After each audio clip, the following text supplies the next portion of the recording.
This is Andrea Goodell with the Holland Sentinel, and today we're going to take you inside Herrick District Library for a little look behind the scenes.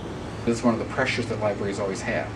You know, our buildings are the size they are, our shelves are the number they are, and every year we keep spending about $500,000 putting new stuff into our buildings, and it means that at some point we've got to continue to keep the collection to the size of the building. Library Director Tom Jensen explained the role of new electronic media in today's library. What has electronics been doing in the last 7, 9 years? Increasing dramatically. But so has people's reading. It's very interesting. It's like the more information people have, the more they need to turn to reading to either substantiate it, to get more detail about it, to find more background. The internet is a wonderful resource, and it certainly helps make information more readily available to more people. But what it doesn't do well is it doesn't give us context. It gives you current contemporary information, but it doesn't give you a lot of context. And that's what libraries have always done. We've given you the current information, typically in print. Now it's also an electronic version. But we've also provided you with the historical information so you can give that new information context, which really means you're moving from information to knowledge, and then with enough accumulation of knowledge, we'll have readers of wisdom.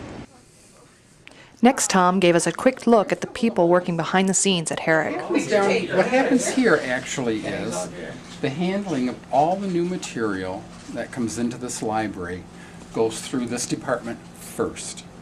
They order it, so they're responsible for spending something in the neighborhood of $500,000 every year to get materials in to meet the needs of our taxpayers.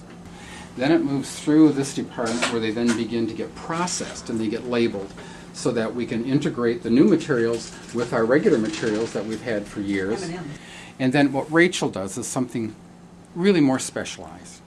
Rachel's handling the darn things after we damage them. A lot of libraries don't have repairing, mending, amending. They have volunteers come in once in a while and just mend whatever they can, or they just get rid of the book and buy another one. Jan Swart in Circulation Services offered advice for patrons who have lost books. When a person has to pay a replacement cost for an item, we usually prefer that they don't go out and try and duplicate the item and just bring it to us, because we often get special library bound editions which have a heavier binding or heavier paging. So we're continually trying to do more with pretty much the same amount of money. It grows incrementally, but the number of formats we have to spread that money across seems to be growing. Sue Panasuk, head of Audio-Visual Services, oversees additions and deletions to the library's AV collection.